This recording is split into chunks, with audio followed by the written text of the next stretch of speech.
Assalamualaikum warahmatullahi wabarakatuh. Perkenalkan, nama saya Isdevi Aryani, NIM 21060016 dari Program Studi Ekonomi Pembangunan Fakultas Ekonomi.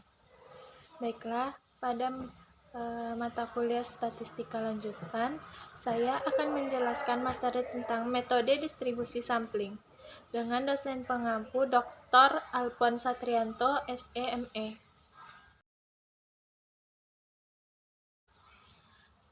Baiklah, untuk sub materi kali ini kita terdapat 3 materi. Yang pertama, pengertian populasi dan sampel.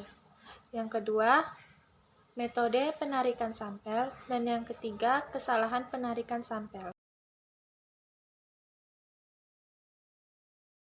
Baiklah, kita akan masuk kepada materi pertama, yaitu pengertian populasi dan sampel.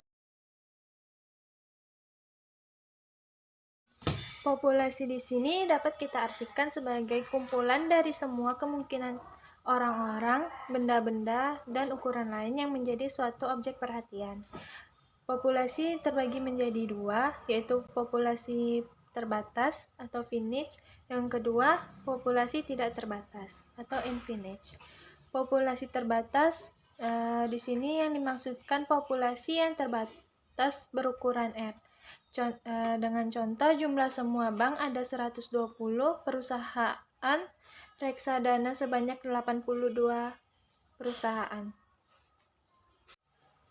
Populasi di sini dapat kita bagi menjadi 2, yaitu populasi terbatas atau infinite dan populasi tidak terbatas atau infinite. Populasi terbatas yaitu populasi yang terbatas berukuran N.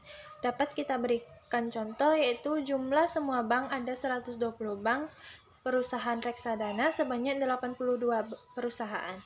Lalu pengertian dari populasi tidak terbatas atau infinite merupakan populasi yang mengalami proses secara terus-menerus sehingga ukuran N menjadi tidak terbatas perubahan nilainya. Dapat kita berikan contoh, yaitu pelanggan jamu Sido muncul dan komunitas pasar modal.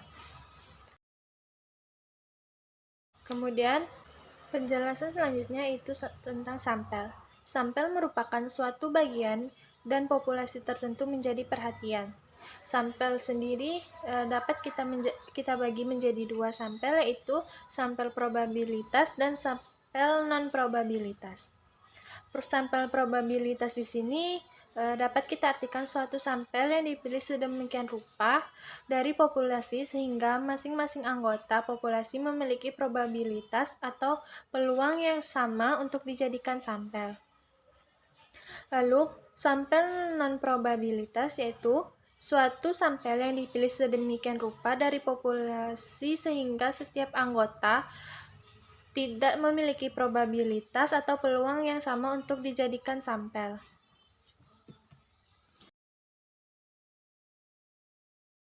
Kemudian berikut gambar hubungan antara populasi dengan sampel, yang dimana populasi suatu daerah sebanyak beberapa lingkaran, lalu kemudian dipilih untuk menjadi sampel dari beberapa lingkaran tersebut.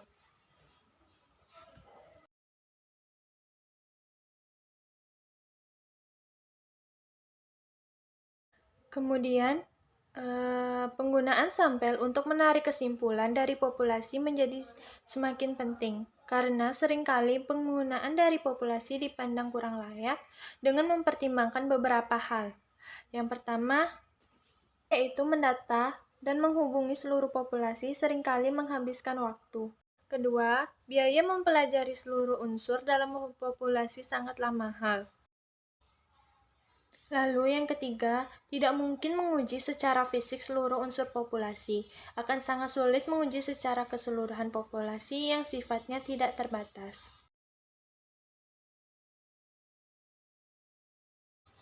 Baik, untuk materi selanjutnya kita akan membahas tentang metode penarikan sampel.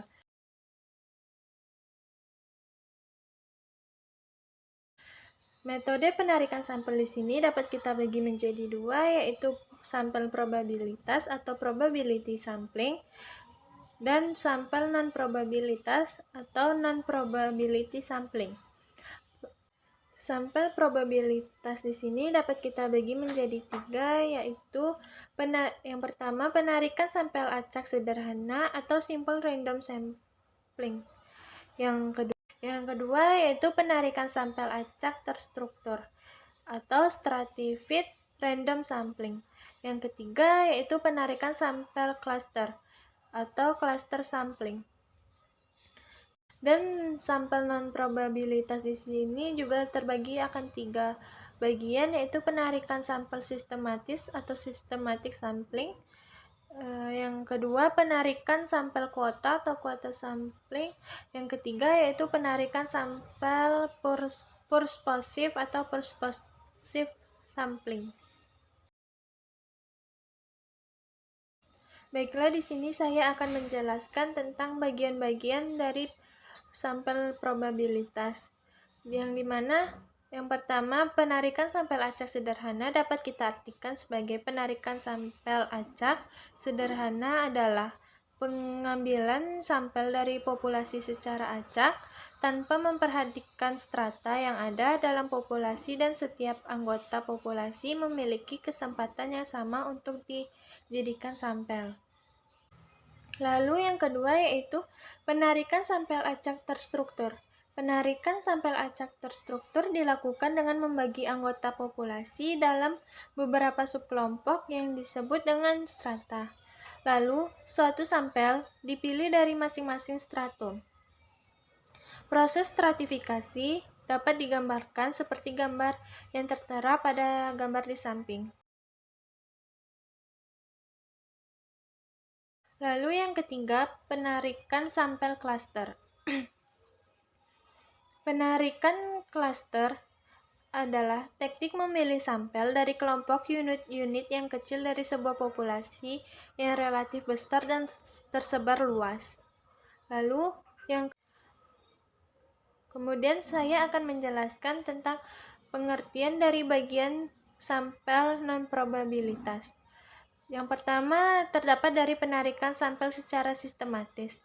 Penarikan sampel dikatakan sistematis apabila setiap unsur atau anggota dalam populasi disusun dengan cara tertentu secara alfabet dari besar hingga kecil atau sebaliknya. Kemudian, dipilih titik awal secara acak, lalu setiap anggota dari populasi dipilih sebagai sampel.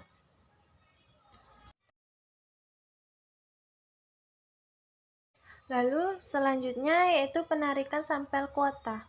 Penarikan sampel kuota adalah pengambilan sampel dari populasi yang mempunyai ciri-ciri tertentu sampai jumlah atau kuota yang diinginkan.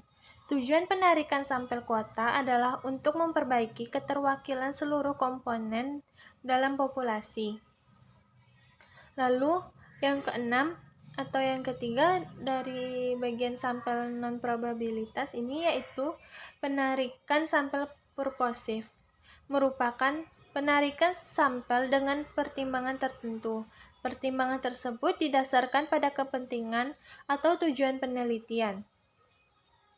Penarikan dengan sampel purposive dibagi menjadi 2 cara, yaitu yang pertama, convenience sampling, yaitu penarikan sampel berdasarkan keinginan peneliti sesuai dengan tujuan penelitian. Yang kedua, judgment sampling, yaitu penarikan sampel berdasarkan penilaian terhadap karakteristik anggota sampel yang disesuaikan dengan tujuan penelitian. Metode ini biasanya dilakukan untuk penelitian yang bersifat kualitatif.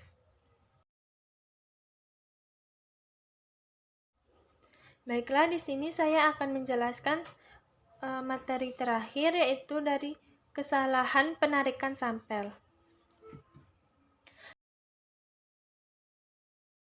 Kesalahan dari penarikan sampel dapat kita definisikan dengan perbedaan antara nilai statistik sampel dengan nilai parameter dari populasi. Statistik induktif berhubungan dengan usaha menarik kesimpulan tentang populasi berdasarkan analisis sampel. Oleh sebab itu, Indikator dari sampel yaitu statistik diharapkan sama dengan indikator populasi yaitu parameter. Usaha-usaha untuk mendekatkan nilai statistik dengan parameter dilakukan dengan memperoleh sampel yang tepat dan mewakili setiap anggota populasi. Beberapa metode dapat digunakan mulai dari acak sederhana, terstruktur, klaster, sistematis, dan purposif untuk mendapatkan nilai statistik yang mendekati parameter.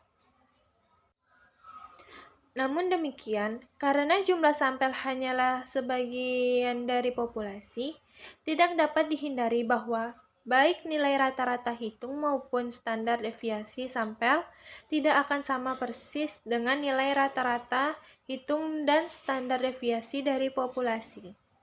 Perbedaan antara nilai statistik dengan parameter dikenal dengan kesalahan penarikan sampel atau sampling error. Baiklah, sekian penjelasan materi dari saya. Semoga bermanfaat. Dan mohon maaf jika ada kesalahan kata. Saya akhiri dengan wassalamualaikum warahmatullahi wabarakatuh.